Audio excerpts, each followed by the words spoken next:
Shabbat Shalom again, and good evening. It's now been a month since that fateful Wednesday back in March, the day after Purim, when those of us in Houston learned that the annual Houston Rodeo and Livestock Show had been canceled. We couldn't believe it. The rodeo, such a fundamental institution to the city of Houston, something we all enjoy going to every single year, canceled. That same day, the NBA was canceled, and before we knew it, schools were closed, places of work shuttered, retail stores no longer open for business. We knew this was serious when these things started to close, and now 1 month later, there's no definitive end in sight. And as we continue through the days and weeks of this ongoing pandemic, we may be tempted to try shortcuts to end our isolation. We've all been hearing talk about weighing the value of human life against the health of the nation's economy.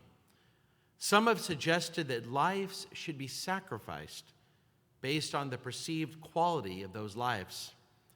One statewide elected official went as far as to say on national TV, quote, "No one reached out to me and said, as a senior citizen, are you willing to take a chance on your survival in exchange for keeping the America that all America loves for your children and grandchildren? And if that's the exchange, I'm all in." Yes, he actually said that there were many, many grandparents like him who were ready to risk their lives for the sake of their grandchildren's economy.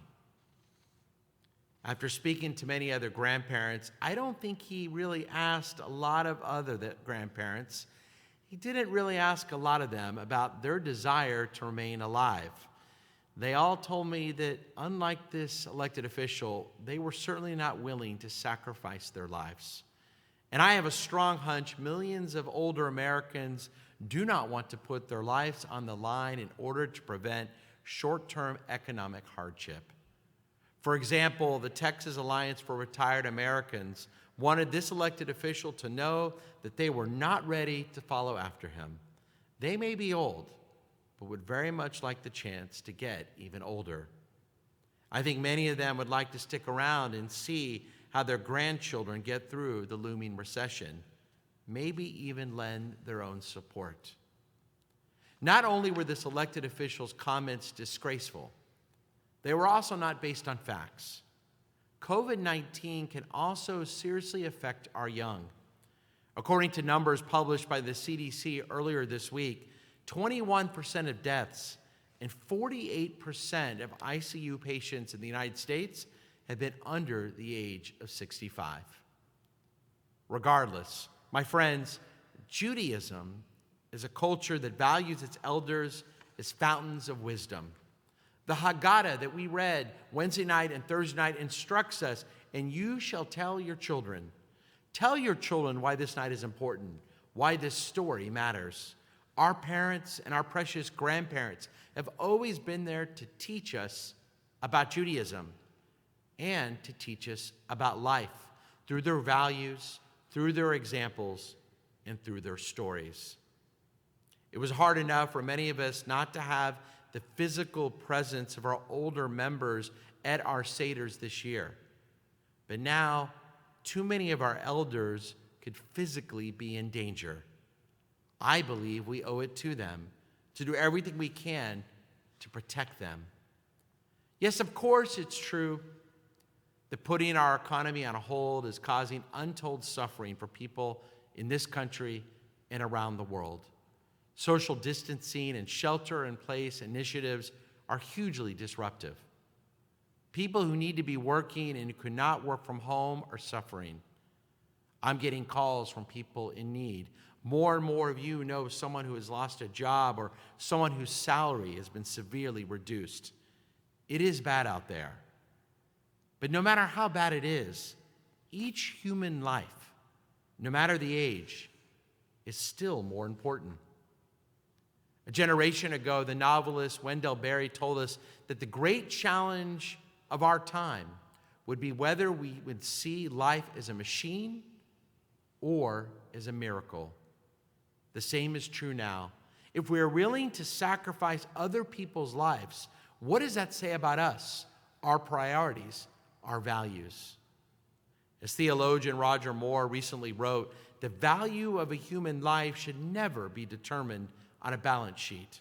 We cannot coldly make decisions as to how many people we're willing to lose, even to save people's jobs. I believe we must continue to prioritize life over economy, because the Jewish tradition, our tradition, believes that God molded us from dust and breathed into us the breath of life. Every human life is precious. The lives of our parents, the lives of our grandparents, the lives of those in nursing homes. These are all lives worth living. No one should be ever sacrificed. Every life we lose is a life we should lament. God forbid, I don't want my parents or in-laws to be sacrificed. I know you feel the same. Yes, we want to hear the sound of cash registers again, but we cannot afford to hear them over the cries of those made in the image of God. That means we must listen to medical experts and to continue to do everything possible to avoid a larger loss of life. Yes, I pray for the day when we can get back to work, when we can leave our homes and get the economy back out on its feet. I long for that day. But we can only do so when doing so will not kill the vulnerable. Our most endangered population needs us now more than ever. They shouldn't have to hear that we are blaming them for our economic challenges. Rather, they need our support, they need our comfort, and they need our love. They need us to remember what is ultimately most important. In the Exodus story, as our ancestors leave Egypt and cross the Sea of Reeds, they're immediately attacked by the Amalekites. According to the Torah, the Amalekites didn't attack the Israelites' warriors.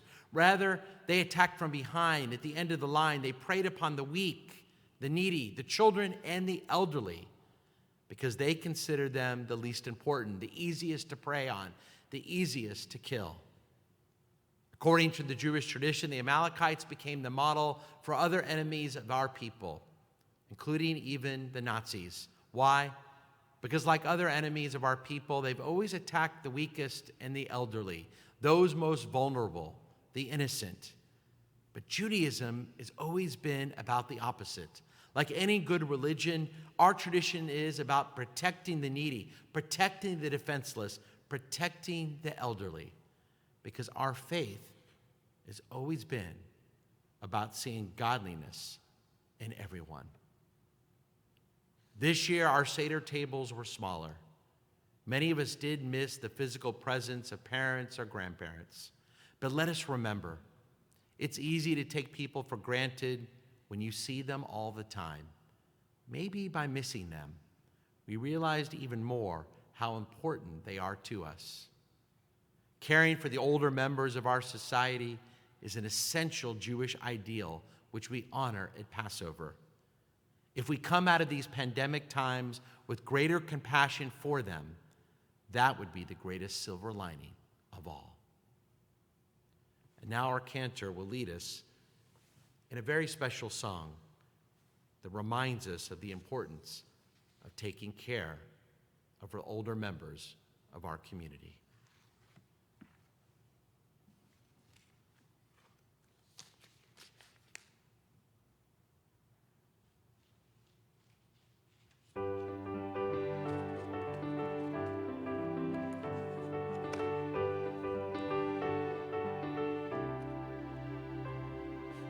Young and strong and all of that, they walked by, don't look back.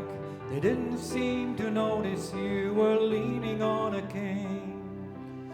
You were once like they are now, starry-eyed, laughing loud. Just spend a lifetime filling up the world we have today. Time runs like rivers to the sea. Time pulls you in like a gravity. You feel fragile, but you're strong. You think you're invisible, but you're wrong. I've been inspired by your courage all along. I see your whole life shining through. I see you.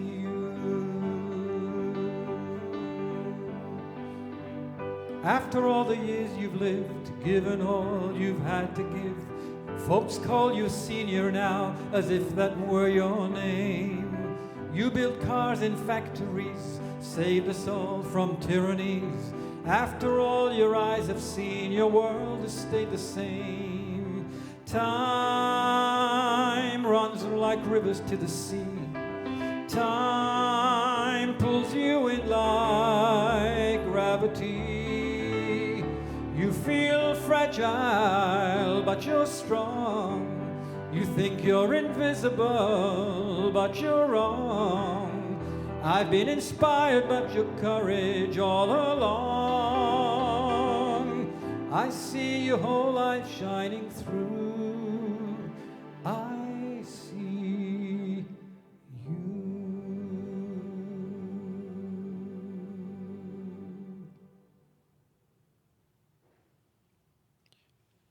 To the message of that beautiful song, let us all say, Amen.